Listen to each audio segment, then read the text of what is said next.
Olá, boa tarde. O programa Gente que Fala está começando pela Rádio Trianon AM 740 de São Paulo, pela Rádio Universal AM 810 de Santos, nossa live também pelas redes sociais, imagens no Instagram, do Facebook, do nosso canal no YouTube, aquele convite diário para você curtir, comentar, compartilhar a nossa transmissão, participar também pelo WhatsApp, 973350038 é o número, 973350038. Eu sou o Mauro Friesman, 12:02. Segundou por aqui, vamos iniciar mais uma semana com saúde, com empenho, com dedicação, colocar o nosso time em campo, aqueles que vão fazer a análise e os debates dos nossos temas propostos por aqui hoje. Vereadora por Cruz Alta, no Rio Grande do Sul, Luíse Paz. Ela é presidente estadual e vice-presidente nacional do Podemos Mulher. Vereadora Luíse, boa tarde, bem-vinda, tudo bem? Boa tarde, Mauro. Boa tarde a todos que estão nos acompanhando. Vamos ter um bom debate aqui. Vamos ter um bom debate. Como é que está a Cruz Alta aí no Rio Grande do Sul? Tudo bem? Fria, chuvosa, mas nada do que a gente não esteja acostumado. Assim como é praxe nesta época do ano, né? Mas vamos em frente aqui. Também com a gente o professor Lincoln Begiato, diretor da ETEC de Esportes Kurt Walter Otto Baumgart, do Centro Paula Souza, que é ligado à Secretaria de Desenvolvimento Econômico, Ciência, Tecnologia e Inovação do Estado de São Paulo. Tudo bem, Lincoln? Seu microfone fechado, Lincoln? Boa tarde a todos e todas. Mauro, boa tarde, sejam bem-vindos. Muito obrigado aí pela oportunidade e agradeço a oportunidade de estar aqui com vocês. Obrigado pela presença, professor Lincoln Begiato. Também com a gente, doutor Onivaldo Freitas Júnior, advogado. Ele é relator do Tribunal de Prerrogativas da OAB São Paulo e diretor jurídico da Santa Casa de Misericórdia de Jacareí. Tudo bem, doutor Onivaldo? Tudo bem, Mauro. Bom dia a todos. Agradecer a oportunidade de comparecer aí dessa questão importante, essa preocupação que essa rádio tem de trazer as atualidades aí para os ouvintes. Muito obrigado. Obrigado pela presença. E o Ricardo Rous também com a gente, ele é gestor público, CEO da RHVS Consultoria. Tudo bem, Ricardo? Tudo ótimo, Mauro. É um prazer imenso poder falar aí, participar do Gente que Fala, e desejo aí a todos um bom debate, uma boa discussão aí. Muito obrigado. Vamos aqui, então, ao nosso primeiro tema de hoje, o primeiro tema da semana, 12:04. Minha gente, olha, mesmo sem luz elétrica, saneamento básico, asfalto ou posto de saúde, pequenas cidades investiram milhões em shows de cantores neste ano. Deputados e senadores enviam os recursos diretamente para o caixa das prefeituras, que podem dar ao dinheiro o destino que bem entenderem em pleno ano eleitoral e sem prestação de contas. A festança só é possível com a ajuda de Brasília.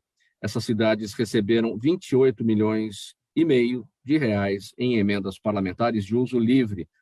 Elas estão sendo chamadas de emenda PIX, também conhecidas como cheque em branco. Eu começo esse tema com a vereadora Luíse Paz, lá de Cruz Alta, no Rio Grande do Sul. Vereadora, esse assunto já está na mesa dos bares, aí já tem alguns dias, e aí aquela história, né? Muita gente dizendo, mas por que a população não pode ter direito a shows? Sim, a população pode ter direito a shows, é cultura é um direito do cidadão, mas aí aquela história, né? Em cidades que existem muitas carências, cidades que não têm arrecadação, cidades que dependem de fato de Brasília para a satisfação, para a resolução das suas necessidades, né? E aí é que fica a indignação em relação ao gasto de tanto dinheiro com shows em pleno ano eleitoral. Qual que é a sua avaliação? Como é que é aí em Cruz Alta essa questão? Uma cidade de qual tamanho? Quantos habitantes por aí? Bom, Mauro, aqui nós temos 70 mil habitantes, né? Uma cidade mediana. E também vem tendo shows, eventos. A gente diz que é a cidade festiva. Mas o que eu enxergo? Nós temos prioridades, né? Tá ruim a saúde, que foi o que me motivou diversos fatos aqui com relação a mim. Tá ruim a educação, a infraestrutura, e daí a gente vai se preocupar com shows. Eu acredito que tem formas de levar a cultura para a população de uma forma diferente. Shows locais, valorizando a nossa cultura local, né? E da mesma forma fazendo a população interagir. Então, esse gasto com o dinheiro público em shows, em eventos, não é o momento, né, Mauro? A gente sabe que não é o momento e nós não entendemos o porquê que isso é permitido, porque, na verdade, em ano eleitoral, isso deveria ser extremamente proibido, né? E quais são as ferramentas que temos na mão, a sociedade, né? Quais as ferramentas que a sociedade tem na mão para evitar isso que está acontecendo? Ou seja, dinheiro para ser usado da forma que se quer pelas prefeituras, dinheiro vindo de Brasília, e por isso essa denominação, né, chamada emenda PIX. O grande problema qual é? Que lá em Brasília é interessante que venha esse dinheiro para garantir os votos em outubro. Esse é o problema. Então, é todo um contexto que a gente tem que analisar dos deputados, né, do porquê que eles estão liberando esses recursos e tudo mais. Porque querem votos. Esse é o grande X da questão. Então, precisa haver uma mobilização muito séria da comunidade e responsável para que a gente possa mudar esse cenário, né? A gente não pode ter um cabide eleitoreiro em época de eleição, assim como as emendas secretas, que foram 20 e poucos milhões para cada deputado, né? E diversos pegaram, senadores também pegaram. Por quê? Para contemplar ainda mais os seus municípios de votos. Então, isso aí tem que mudar. Ricardo Rous, por que esses mega shows nessas cidades pequenas, Brasil afora, geram voto assim? Por que isso acontece? Olha, certamente pelo desconhecimento, baixo nível de educação política de uma grande parcela da nossa população, infelizmente, questões como essa, como esses shows, que a população não sabe que o dinheiro foi tirado da saúde, que o dinheiro foi tirado da educação, que o dinheiro foi tirado da segurança pública, muitas vezes para proporcionar esse show. Há um desconhecimento de uma parcela significativa da população com relação a isso. E é isso que faz com que muitos deputados, e acho que a vereadora falou muito bem, os deputados atrás de voto, triste essa realidade no Brasil, maioria esmagadora do nosso Congresso Nacional, uma maioria incompetente ou corrupta, a maioria, temos boas peças, mas essa maioria atrás de voto faz com que a gente consiga ter esses absurdos no Brasil. Ao invés de incentivarmos a cultura local, em especial em prefeituras que muitas vezes não têm nem a condição de se manter, nós temos casos de prefeituras com cerca de 3 mil habitantes que estão fazendo shows aí absurdos, com valores caríssimos, e com certeza a população não sabe que está pagando esse show com uma boa parte de recursos aí. O dinheiro está saindo da saúde, da educação, da segurança, e as pessoas não sabem. Nós precisamos realmente de uma mobilização nacional de educação política, para a população poder saber exatamente o que cada um faz e de onde vêm os recursos. E a população, então, ter uma participação, uma cobrança maior nesses recursos. Lincoln Bejato, como eu destaquei aqui na abertura, a gente sabe do quanto a cultura é importante. Em muitas dessas cidades, praticamente toda a população jamais teria a possibilidade de assistir a um show de um grande artista, de uma grande banda, em outro local que não seja a própria cidade. Então, a gente entende realmente essa questão. Agora, o dinheiro para isso, a gente tem a Lei Rouanet, né, que é dinheiro das empresas, os artistas, para conseguirem o dinheiro a partir da Lei Rouanet, tem que se esforçar, tem que cumprir critérios, requisitos. É uma maneira do artista também ir adiante, ir a fundo, quando ele quer promover aquele show. Diferente do que está acontecendo. Vem o dinheiro assim, levemente, livremente, e não há nenhum esforço por parte do artista. Mauro, nós pegamos, por exemplo, vou te dar uma situação, nós temos as leis, por exemplo, de incentivo ao esporte, as leis federais, estaduais e municipais. Eu tive a oportunidade durante 2 anos, eu trabalho no Centro Paula Souza, nessa instituição que pertence à Secretaria de Desenvolvimento Econômico, Ciência, Tecnologia e Inovação, Governo do Estado de São Paulo, há 24 anos.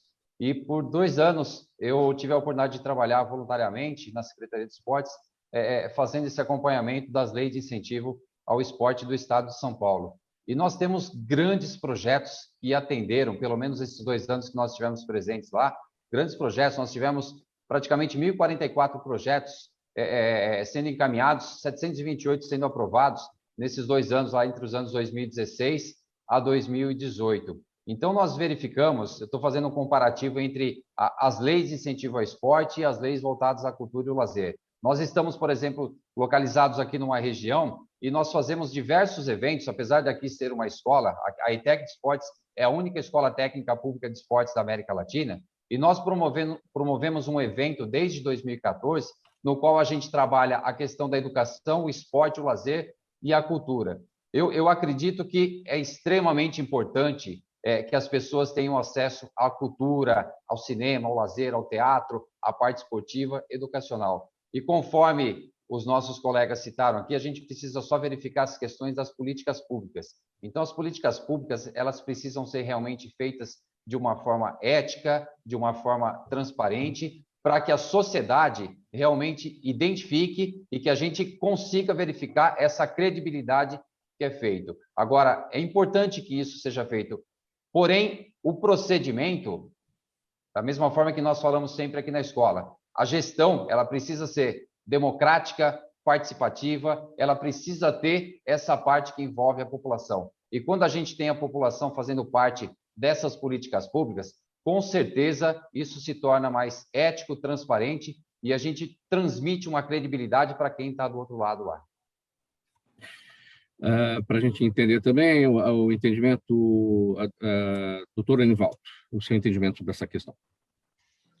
Nós temos que entender, primeiramente, que não é só para shows, né? Essas verbas aí, elas são destinadas, ela possibilita comprar tratores, fazer reformas, não é só... Eu estou falando muito de show, mas ela possibilita várias outras utilizações. O que a gente consegue verificar, e como foi dito aqui, é a surpresa da fase da liberação disso, numa época de campanha, né? Sim. Então, nós estamos diante do quê? Uma norma legal, mas imoral. Então, do ponto de vista jurídico, ela é legal, mas ela é imoral, né? Porque, obviamente, os deputados vão destinar, como já está acontecendo, as verbas de forma mascarada para a campanha, né? Eu trouxe alguns dados aqui, só para a gente ter ideia do que está acontecendo já. Isso é fato, tá? Nós temos aqui, por exemplo, o deputado Valdir Rossoni, que ele é do PSDB, independentemente de partido, porque eu vou falar de vários partidos, já destinou quase 9 milhões à cidade de Biturana, que é no Paraná, né? Que é governada pelo filho dele, né? Pelo Rodrigo Rossoni.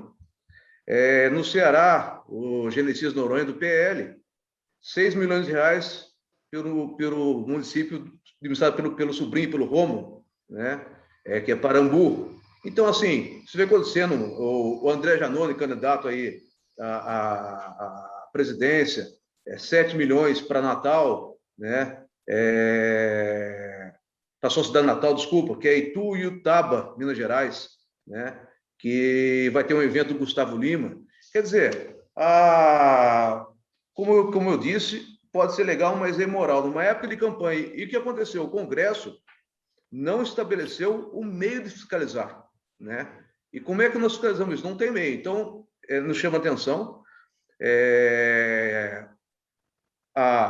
Quando isso foi liberado, né? Nessa atualidade que é realmente imoral, e vai proporcionar, sim, obviamente, que se dê a destinação para a campanha eleitoral. E o povo, como foi dito também, é enganado. Existe uma cortina que vai tentar trazer que está tudo bem na cidade, isso vai tirar o foco do que realmente precisa. A preocupação nossa é essa.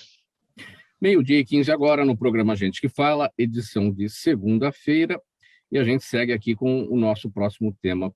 A vereadora Luíse Paz, de Cruz Alta, no Rio Grande do Sul, está aqui com a gente, registrou um boletim de ocorrência como vítima de assédio sexual depois de ter recebido em seu WhatsApp pessoal um vídeo em que um homem não identificado se masturba e ejacula sobre uma foto dela. Esse caso aconteceu no último dia 26, depois que ela divulgou seu contato pessoal numa live e ganhou repercussão após ela divulgar o assédio nas redes sociais. Vereadora, já se tem informações sobre o responsável por isso? Até para quem não sabe deste caso, dá para explicar um pouco mais para a gente, porque muita gente aqui pelo Sudeste ou pelo restante do país, quem nos acompanha, talvez não tenha tido acesso a esse caso e o que foi que aconteceu. Bom, Mauro, o que que acontece? No dia 24, eu fiz uma live, né, na UPA aqui do nosso município, denunciando algumas questões da saúde. Mas é algo que eu sempre fiz desde o outro mandato. Então, eu divulguei que quem tivesse alguma outra reclamação poderia entrar em contato comigo. Na noite do dia 26, eu recebo aquele vídeo grotesco de um cara se masturbando com a seguinte legenda: eu tenho uma reclamação. Então, não é apenas um tarado, né, me ameaçando de qualquer forma ou tentando me amedrontar. Teve um viés político aí, do tipo, você tem que se calar, né? Essa é a leitura que a gente faz. Porque eu já fui atacada de diversas formas aqui. Então, faltava essa mesmo. E eu nunca pensei que ia chegar algo parecido desse tipo. Então, após isso, fui imediatamente para a delegacia. Hoje, o inquérito está e a investigação está no Departamento de Crimes Cibernéticos aqui do nosso estado, porque esse número tem que vir de algum lugar. Ele é um número Nextel, mas alguém comprou esse número Nextel. Então, a gente está tentando buscar elucidar esse caso, né, e a identificação do indivíduo através de saber quem comprou. Sim.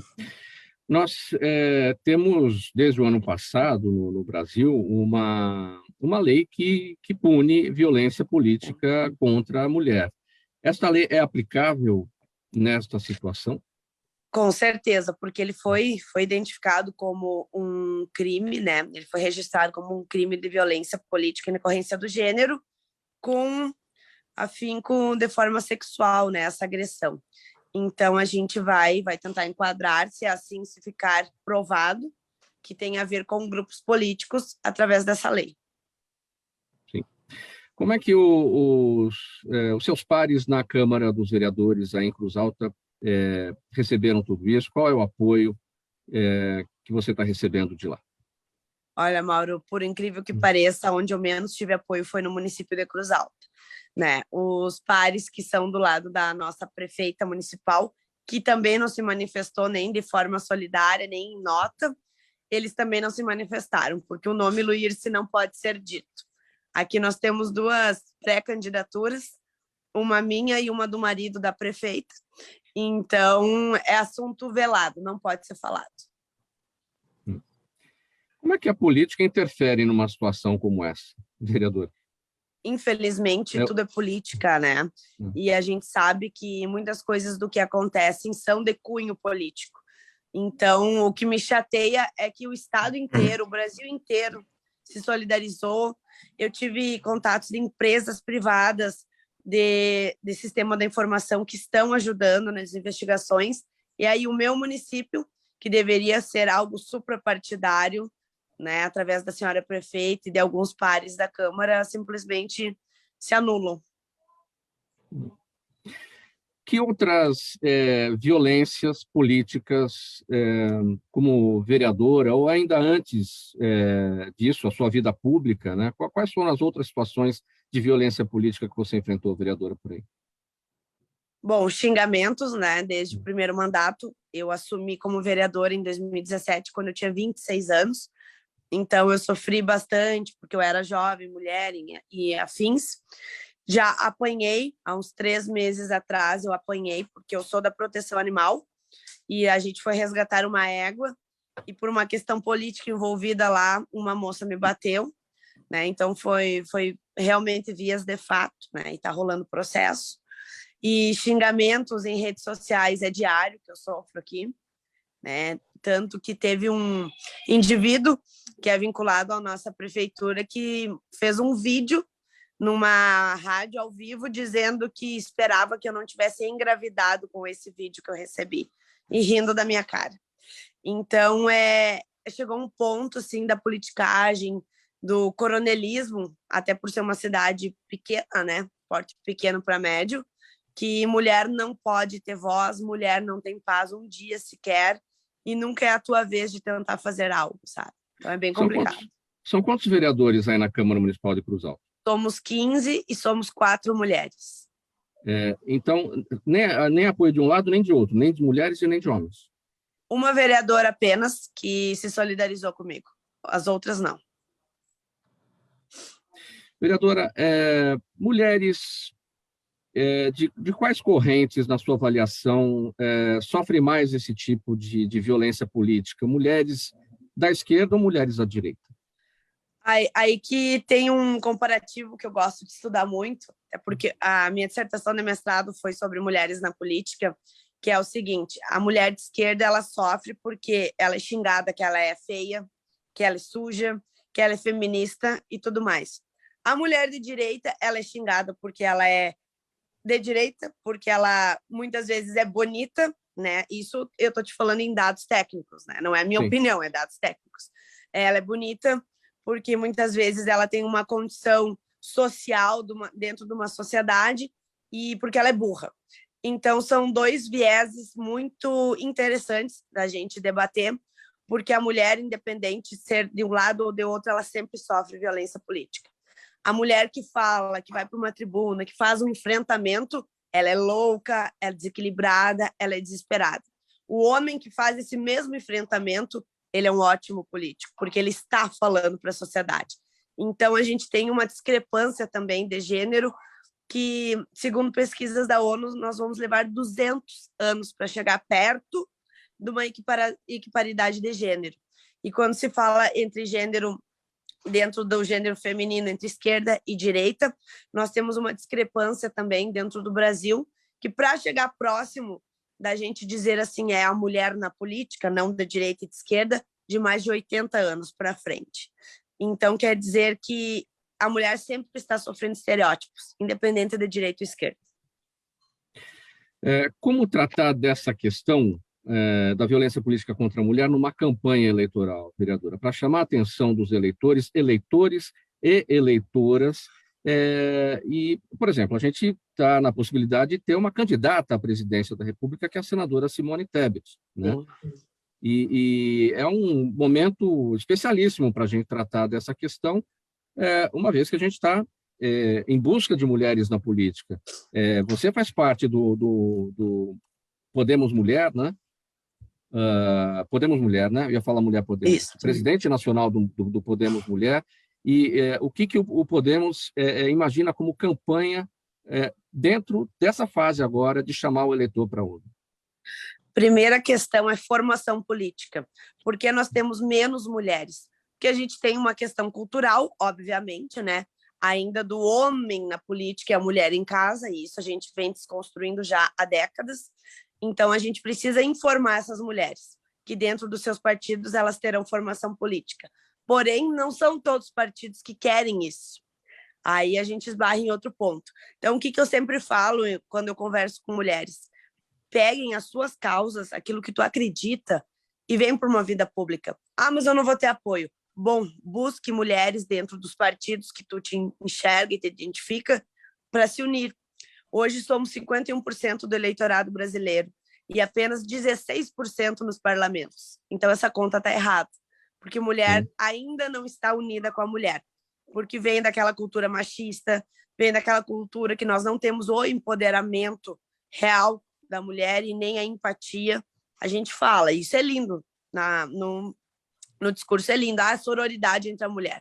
Não existe, não existe. Mas por quê? Porque a mulher não está próxima da outra mulher. Então, dentro do Podemos Mulher, a gente vem fazendo formações políticas, encontros, e mostrando para a mulher que é possível sim. Ainda é uma caminhada, mas a gente tem que começar.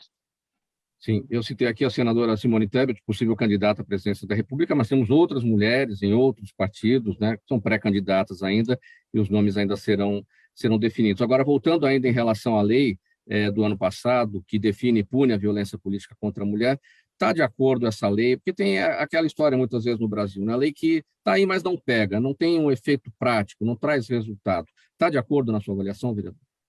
Bom, na minha opinião é o seguinte, né? O Brasil tem leis muito boas e muito completas. O problema é a aplicabilidade da lei. E essa é uma discussão muito grande que a gente tem que fazer, porque não adianta ter as leis se não forem cumpridas. E quando se fala numa lei nova como essa, fica no entendimento do magistrado. Então, cada caso em tela, ele vai ser debatido e analisado. Vou te dar um exemplo. No final do ano passado, teve uma vereadora em Pernambuco que teve o microfone arrancado da mão dela por um vereador homem, porque ela não tinha que falar. Então, a gente se uniu, enquanto mulheres vereadoras do Brasil inteiro, e entramos na Justiça Eleitoral. E semana passada saiu a decisão que, sim, foi punido como crime de violência política de gênero. Foi o primeiro no Brasil. Sim. Então, quer dizer o quê? Que agora a gente já tem um caso concreto que foi, sim, punido, a gente pode conquistar outros casos. Muito bem, vereadora Luiz, a nossa solidariedade aqui da equipe do programa Gente que Fala, o nosso desejo que esses fatos sejam esclarecidos, que o responsável de fato seja punido, e aqui a nossa indignação masculina também, temos aqui na nossa bancada hoje, a vereadora única mulher, os demais homens, a nossa indignação, falo por todos nós aqui, todo mundo aqui vai ter a oportunidade de falar e se manifestar e se indignar também. Mas vamos aqui ao nosso primeiro assunto, nosso próximo assunto, meio-dia 27. Olha, o gestor público Ricardo Rous, que está aqui com a gente também, está lançando um manual básico para não ser enganado por políticos, no qual propõe aos leitores um material de entendimento e compreensão do jogo político nacional e de seus caminhos, formas, origens e consequências. São 5 capítulos, e o livro leva a reflexões de forma simples e objetiva que abordam temas importantes sobre como funciona o Brasil, as campanhas eleitorais, a questão ideológica, a contratação e a democracia direta. Ricardo Rous, do que a gente pode falar mais a respeito aqui do seu manual básico? É um livro, né? Não vamos tratar como um manual básico, é um livro mesmo. E como é que essa questão toda enfrentada pela vereadora Luiz se encaixa aí no seu trabalho? Bom, em primeiro lugar, eu quero deixar aqui a minha solidariedade à vereadora. É inadmissível que em pleno século 21, 2022, a gente esteja enfrentando essas questões, mas, vereadora, força, você, todas as mulheres, realmente precisamos aumentar o número de mulheres. O próprio partido que a vereadora faz parte é comandado por uma mulher, a deputada federal Renata Abreu. Enfim, acho que estamos caminhando no rumo.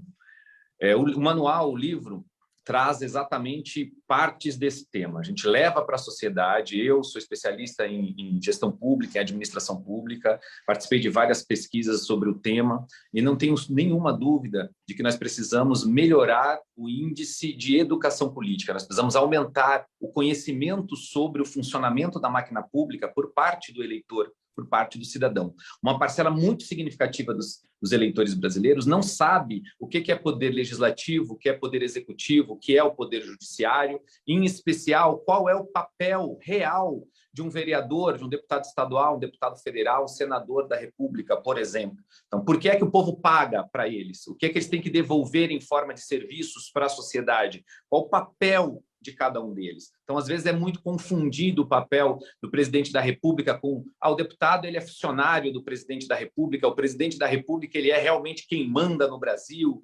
Enfim, a gente ouve isso em muitos lugares, em muitas conversas de WhatsApp, de mesa de bar. Isso causa uma confusão imensa. Então, o livro ele traz esse esclarecimento para o cidadão do papel do poder legislativo, do poder executivo e do judiciário. O judiciário não é eleito no Brasil, mas a gente pega também um pedaço para poder mostrar para o cidadão de como funcionam as eleições, do que é necessário para o cidadão ser candidato, quem financia as campanhas políticas no Brasil, essa lógica, inclusive, do financiamento público de campanha. A gente traz vários temas com o objetivo de esclarecer para o cidadão, para o eleitor, como funciona o jogo político no Brasil.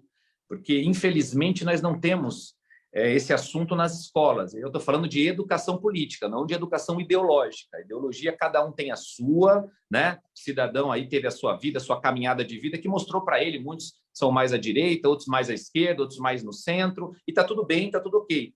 Desde que todos nós saibamos exatamente o papel de cada um dos funcionários que nós contratamos para exercer uma função pública. E a palavra é exatamente essa. Nós pagamos um salário para um deputado federal, para um deputado estadual, e eles têm uma função específica a ser feita. E muitas vezes essa função, Mauro, não é feita ou é mal feita.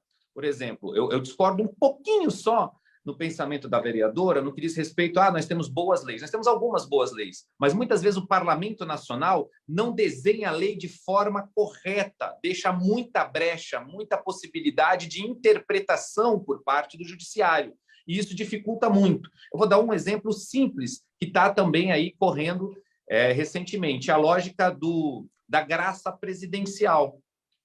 Foi feita, já existia no escopo jurídico brasileiro a graça, o presidente da República utilizou e agora o Congresso está revendo, reajustando, porque talvez não fosse bem desse jeito, não era dessa forma. Enfim, nós temos 513 deputados federais, 81 senadores que estão lá para criar e modernizar a legislação brasileira e fiscalizar os atos e os gastos do Poder Executivo, que é, para mim, muito importante, né? Essa parte da fiscalização, que é muito mal feita. Boa parte dos malfeitos, dos desvios de recursos públicos que são encontrados na sociedade, é a imprensa que faz esse papel, muitas vezes o Ministério Público, mas é primeiro a imprensa. Você pode procurar essa lógica de orçamento secreto, lá atrás o mensalão, o petrolão, agora emenda PIX. Quem foi atrás? Nós pagamos para o Legislativo fazer essa função, ok? É função constitucional do Legislativo, mas o Legislativo muitas vezes não faz. Aí um jornalista, um membro da imprensa que contribui muito com a sociedade, impressionante como a imprensa faz esse papel de fiscalizar muito bem, vai lá e descobre, aí vem a sociedade, enfim.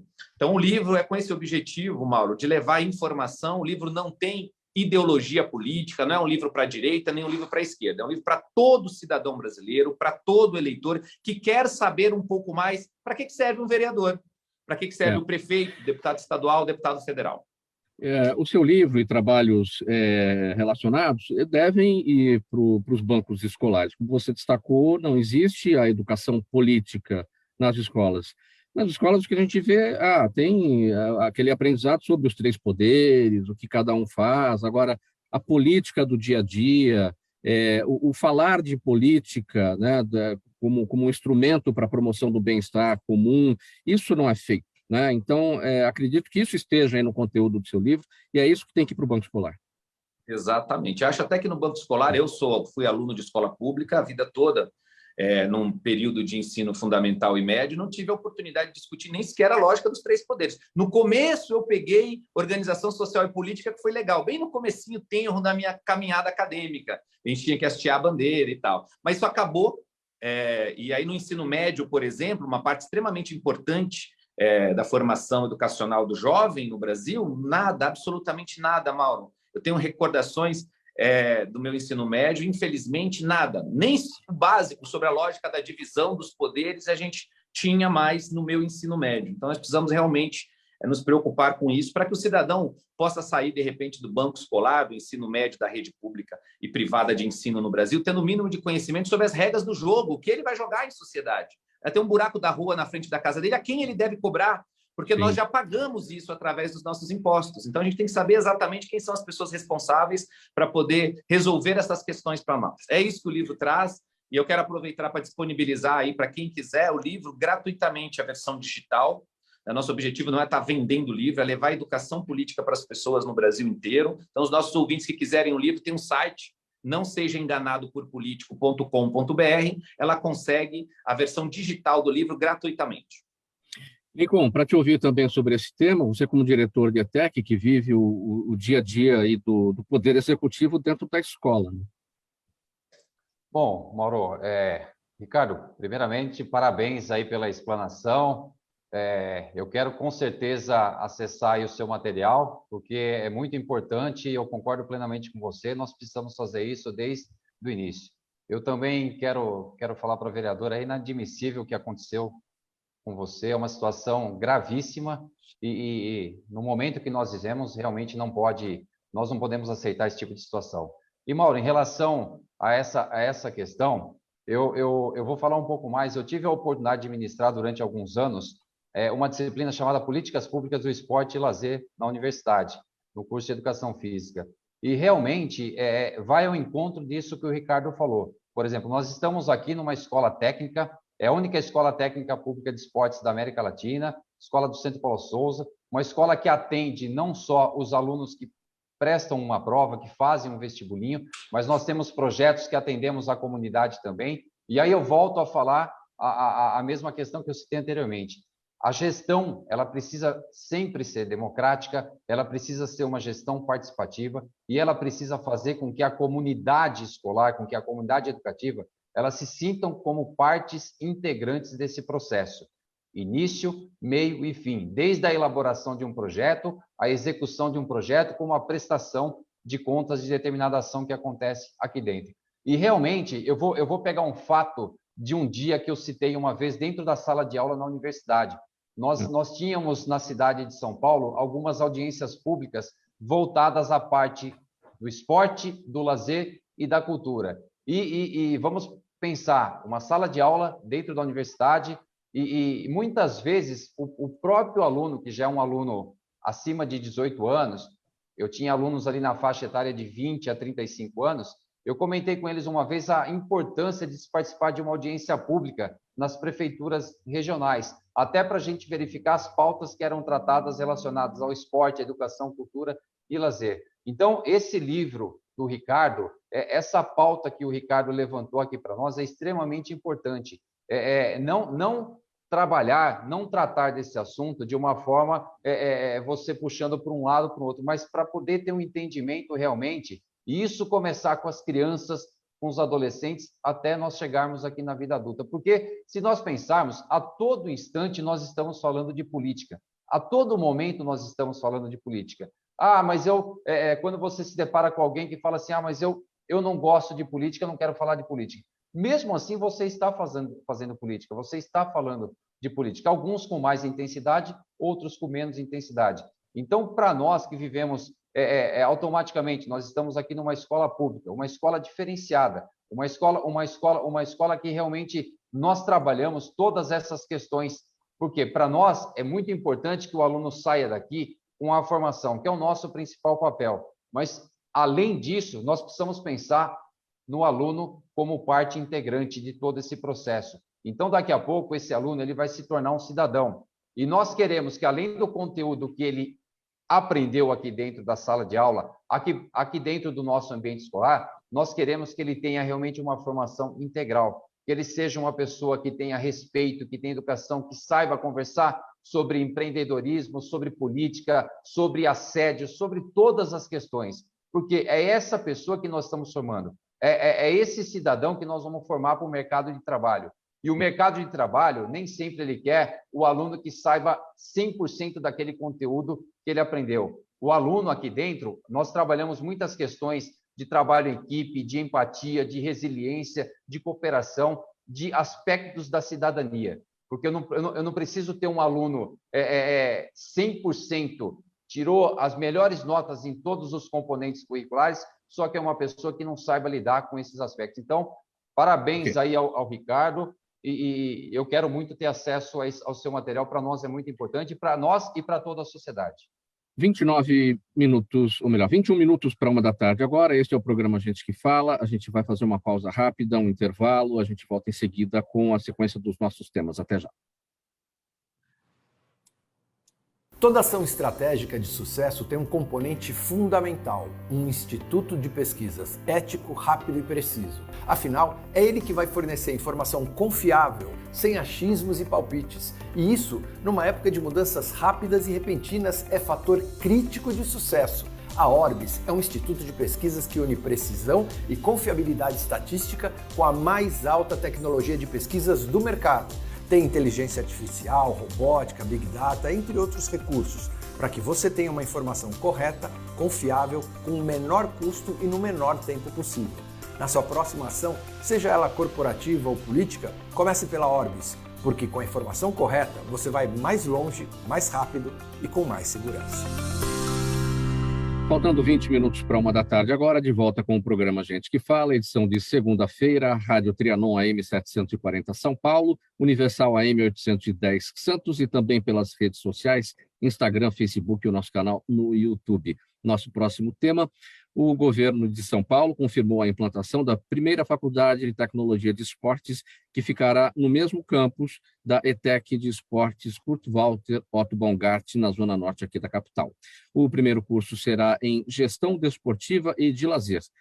As FATECs, todo mundo conhece, oferecem cursos superiores de tecnologia gratuitos em vários eixos e o ingresso é por vestibular. Lincoln Begiato, vamos então falar dessa novidade. Ano que vem, então, já teremos o funcionamento do curso Gestão Desportiva ou melhor, a primeira faculdade já em funcionamento, Faculdade de Tecnologia de Esportes, com o curso Gestão Desportiva e de Lazer, é isso? Isso mesmo, Mauro. Nós aproveitaremos aqui da forma que foi anunciada na semana passada, na terça-feira da semana passada, dia 31, pelo governo do Estado de São Paulo. Nós aproveitaremos o mesmo espaço físico da ETEC de Esportes. A ETEC de Esportes ela já funciona aqui nos 3 períodos, manhã, tarde e noite. Nós temos o curso técnico em organização esportiva no período da manhã e no período da tarde. E no período da noite, nós temos os projetos que nós atendemos aqui à comunidade, um projeto que iniciou-se no ano de 2014. E aí nós levamos, em conjunto, com um trabalho equipe, com várias frentes de pessoas ligadas ao esporte, à cultura, ao lazer, pessoas do meio da gestão esportiva, pessoas da área acadêmica, enfim. Nós conseguimos elencar 83 parcerias aí num curto espaço de tempo, para que a gente trouxesse do mercado de trabalho essas necessidades e fôssemos construindo esse curso que ele já existe no catálogo do MEC. Então, esse curso superior de tecnologia em gestão esportiva e de lazer, ele já existe no catálogo do MEC.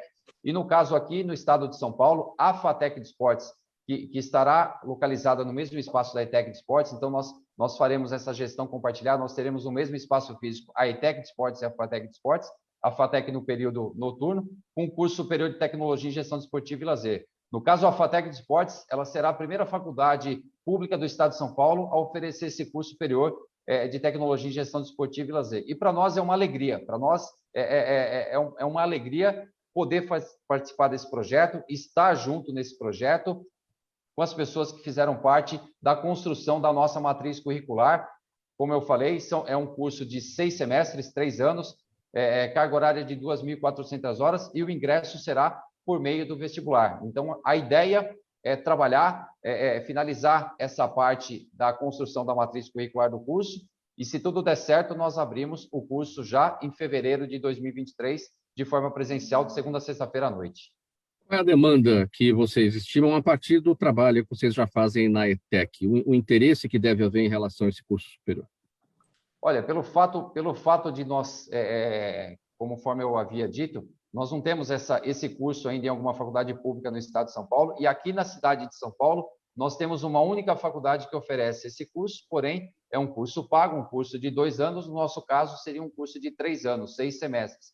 Eu acredito que a demanda, nós temos uma estimativa muito boa, uma procura muito grande por esse curso, não só pelas pessoas de maneira informal que nós fomos elencando, fomos fazendo um levantamento aí nesse curto espaço de tempo, mas será também uma oportunidade para os nossos próprios alunos. Os alunos, quando eles saem da ETEC de Esportes, automaticamente eles podem prestar o vestibular e ingressar, no caso, na FATEC de Esportes. Então, seria uma formação diferente, porque o aluno ele teria a possibilidade de fazer o curso técnico e, consequentemente, ele faria depois, na sequência, o curso tecnólogo, o curso superior dentro da FATEC, esse curso de gestão desportiva e lazer, que é um curso que pode atender inúmeras oportunidades aí no mercado de trabalho, seja em clubes, espaços públicos e privados. Uma possibilidade é o aluno da ETEC já ir para a FATEC e fazer a sua graduação, mas quem não é das ETECs também tem a possibilidade, prestando vestibular, evidentemente, de chegar lá. Isso mesmo. É uma oportunidade não só para os alunos das ETECs, mas uma oportunidade para quem também não é de ETEC, a pessoa que já concluiu o ensino médio ou que esteja cursando outra universidade, independente de ser licenciatura ou bacharelado, haverá essa possibilidade de fazer o curso aqui com nós por meio do vestibular. A ideia, conforme eu falei, é que se tudo der certo, que a gente já tenha o vestibular no final do ano para o ingresso em fevereiro de 2023 ou, consequentemente, em agosto de 2023. Mas, em 2023, nós teremos a FATEC de Esportes aqui com o curso superior de tecnologia e gestão esportiva e lazer e, na sequência, nós traremos outros cursos aqui do mesmo eixo tecnológico, turismo, hospitalidade e lazer. E a expectativa, ou pelo menos o planejamento, é uma oferta de 40 vagas. Isso mesmo, uma oferta de 40 vagas no período da noite, segunda a sexta-feira, de forma presencial. Muito bem. Faltando 15 minutos para 1 da tarde, agora seguindo para mais um tema por aqui, no programa Gente que Fala, o conselheiro Antônio Roque Cittadini, do Tribunal de Contas do Estado de São Paulo, determinou que a Prefeitura de São José dos Campos não pratique qualquer ato referente à assinatura do contrato envolvendo a concessão por 30 anos da exploração, manutenção e expansão do aeroporto da cidade. A liminar atende à queixa da HBR Aviação, que alega que a empresa Aeropart foi indevidamente beneficiada no processo. Doutor Onivaldo, o que a gente precisa saber a respeito deste caso? Na verdade, a Justiça, a HBR, apontou divergências na comprovação de capacidade técnica da vencedora, a Aeropart, não é? Sim, antes de entrar nesse assunto específico da questão do aeroporto de São José dos Campos, Sim. Eu trabalho com gestão pública há muito tempo, tanto é que assumi aí a Santa Casa Misericórdia de Jacareí, né? Eu queria trazer um dado aqui para o nosso doutor Ricardo sobre essa questão política. O meu filho mais velho, alguns anos atrás, perguntou: pai, quantos poderes nós temos no país? Eu falei: um. Ele falou: não, pai, 3. Eu falei: 1. Ele falou: 3. O senhor está errado. Eu falei: estou certo. Num país onde o Poder Judiciário pode intervir no Legislativo e no Executivo, é muito complicado. Então, quando eu expliquei que nós temos um poder, que é o Poder Judiciário, eu estava querendo trazer para ele essa questão, né? Que nós temos, infelizmente, o Poder Judiciário intervir a tudo, né? Ou em tudo. Então, isso é muito grave, aí, os procedimentos, né? Por isso se tem essa discussão, então, quem manda, né? Se é o presidente que manda, se é o Poder Judiciário que manda, e a gente fica realmente perdido nisso, então, os parabéns. Segundo ponto em relação a isso ainda, o Poder Judiciário custa muito caro, e ele é um bom negócio. No estado de São Paulo, nós temos 1% de custo, só para a gente entender, 1% de custo para aquele que ingressa com ação e 4% de recurso. No contexto, no final de uma ação judicial, o Estado abarcou 5% do patrimônio do cidadão. É muito caro. Então, quando a gente vê por esse lado, a gente vê que o Poder Judiciário é um grande negócio, né? A gente tem que olhar por essa ótica. Eu tinha um projeto de autoria minha de criar um imposto cidadão do Poder Judiciário. Um imposto que a gente pagaria, todo mundo pagaria e teria o acesso ao Poder Judiciário muito barato, mas não interessa, né? Nós temos cada estado um custo de ação, né? Então é muito caro. Você tem aí o monopólio da justiça, né, na mão do Estado, e você precisa buscar o Poder Judiciário, isso é caríssimo. A questão aí, você vai falar: mas o cidadão tem direito a justiça gratuita? Não tem. É muito difícil aí no país se conseguir a justiça gratuita, tá? É muito difícil. Por quê? Voltando no princípio do que a gente tem que entender que o Poder Judiciário é um grande negócio para o Estado. Só para a gente concluir esse tema e passar para a questão do aeroporto, dados técnicos do Tribunal do Trabalho, do TRT, a Justiça do Trabalho no Brasil, ela custa mais caro do que os acordos que nós temos de resultado benéfico para o reclamante. Ou seja, se não existisse o trabalho, tá, ainda assim sobraria mais dinheiro. Ela é necessário, muito necessário, mas a gente tem que rever conceitos, voltando da questão lá do que é legal e do que é moral. Em relação ao aeroporto, não foge do tema, né? Voltamos a falar aí da legalidade, da transparência dos órgãos públicos, né? O aeroporto, por incrível que São José dos Campos, nós temos a cidade da aviação, né? O ITA, enfim, e nós não temos um aeroporto, né? É um absurdo. Nós precisamos sim do aeroporto. Contudo, o aeroporto tem que vir numa licitude, né, jurídica, de um respeito ao contraditório, desse princípio todo que tem que se respeitar. O que aconteceu no caso em Apreço foi a falta de obediência aos ditames da licitação, e nós ingressamos no Poder Judiciário e no Tribunal de Contas.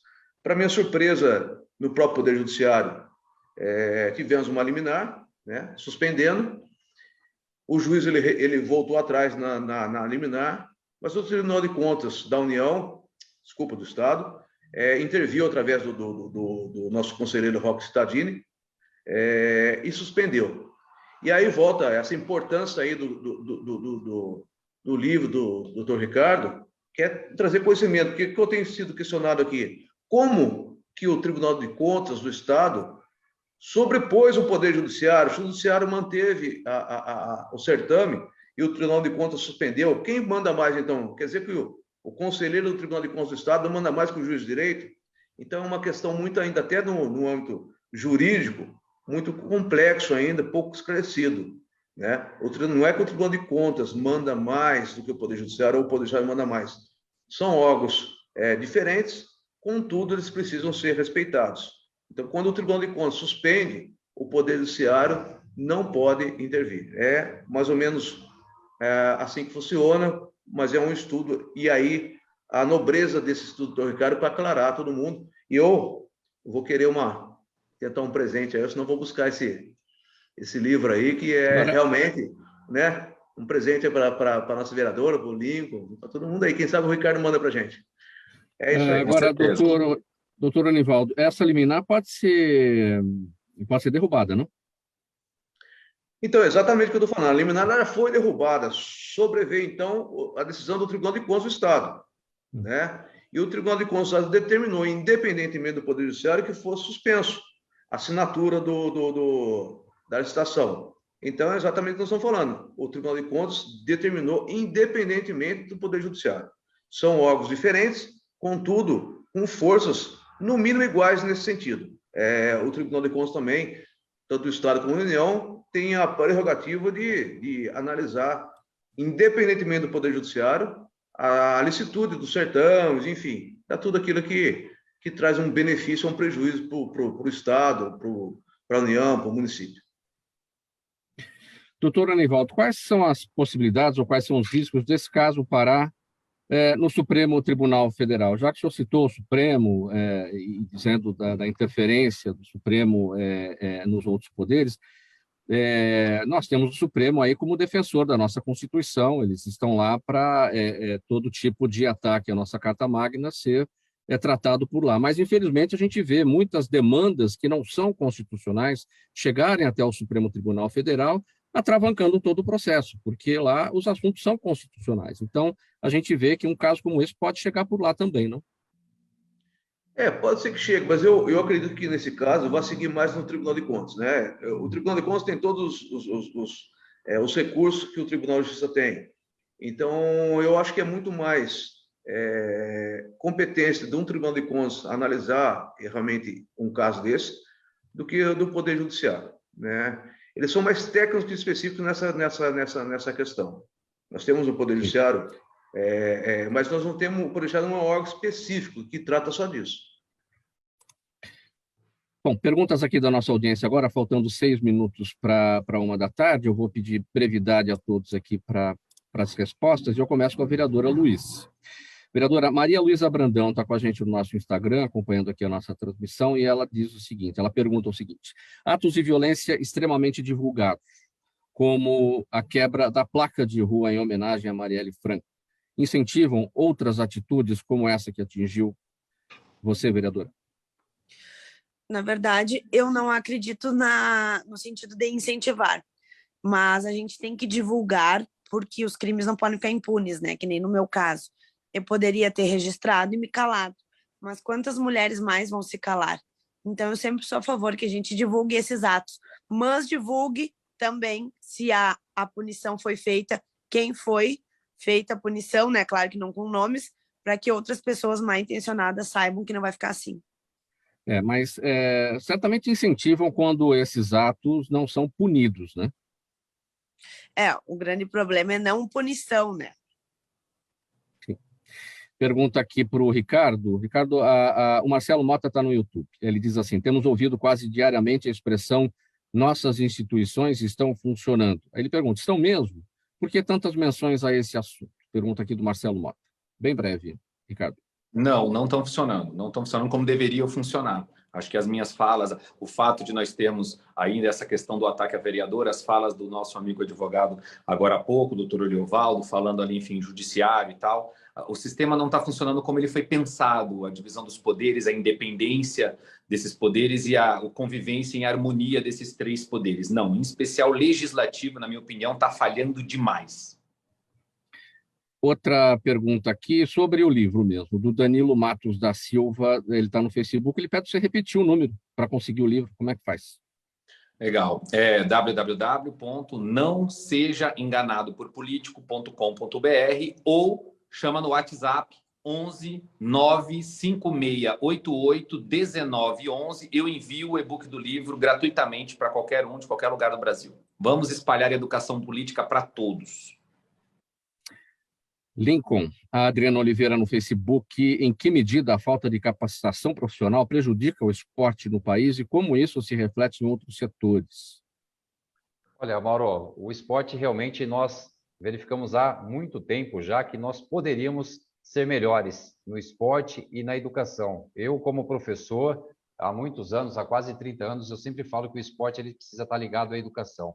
E quando nós trabalhamos o esporte, a educação, a cultura, o lazer, a inclusão social e a acessibilidade, com certeza nós temos uma formação melhor. E é isso que nós tentamos fazer a cada ano que passa, dentro da nossa formação, não só com os professores e principalmente com os alunos. Doutor Anivaldo, Roberto Azevedo no Facebook pergunta, ele diz o seguinte, a Embraer sediada aí em São José dos Campos, ou lá em São José dos Campos, né? Tem algum elo com a administração do aeroporto local? Não, nessa licitação não vai ter elo na administração. Lógico que ela vai ter que acompanhar, mas um elo na administração propriamente dita de quem vencer, não. Sim. Muito bem, minha gente. Olha, termina aqui essa edição do programa Gente que Fala. A gente tem alguns minutinhos aqui. Dá o tempo da despedida aqui, bem brevemente, 5 segundos, doutor Onivaldo, sua despedida. Eu agradeço a todos, agradeço mais uma vez a Rádio Trianon, que se preocupa aí de trazer essas questões tão importantes para o cidadão e orientar. Muito obrigado. Vereadora Luizy, nossa solidariedade mais uma vez, a sua despedida. Obrigada, Mauro, e obrigada a todos os debatedores. Prazer estar aqui conversando com toda a população e levando informação. Ricardo Rous. Eu agradeço também, Mauro, você, a todos da Rádio Trianon, todos os debatedores. Prazer imenso levar a educação política para todos, sempre. E finaliza o Lincoln. Mauro e equipe da Rádio Trianon, parabéns aí pelo trabalho, a todos os debatedores e vamos juntos fazer o melhor para a sociedade e de preferência de maneira gratuita. Parabéns pelo trabalho. Muito obrigado pela presença de todos. Em nome da equipe do programa Gente que Fala, a gente põe um ponto final nessa edição de segunda-feira. Participaram com a gente Luizy Paz, vereadora por Cruz Alta, Rio Grande do Sul. Ela é presidente estadual e vice-presidente nacional do Podemos Mulher. O professor Lincoln Begiato, diretor da ETEC de Esportes Kurt Walter Otto Bongatti, do Centro Paula Souza, que é ligado à Secretaria de Desenvolvimento Econômico, Ciência, Tecnologia e Inovação do Estado de São Paulo, Dr. Onivaldo Freitas Júnior, advogado, e o gestor público Ricardo Rous, CEO da RHVS Consultoria. Na mesa de som com a gente hoje, o Isaac Barros, valeu Isaac pelas operações, o Sérgio Souza na gerência técnica da Rádio Trianon, apresentação minha, Mauro Friesman, pauta e redação do Pedro Schiavon, Zenilda Salvato, nossa diretora de produção, jornalista Fausto Camunha, nosso diretor-geral, e você ouvinte, você espectador nas redes sociais, a razão da nossa presença aqui todos os dias. Musical Trianon na sequência, até às 6h, depois tem o Renato Albuquerque com o programa Radar Paulista, e antes disso tudo, o trânsito ao vivo na capital paulista. Quem traz as informações é o repórter Eliezer Santos. Vai lá, Eliezer Santos, com você. Um abraço para todo mundo, faltando 1 minuto para 1. Tchau, até amanhã.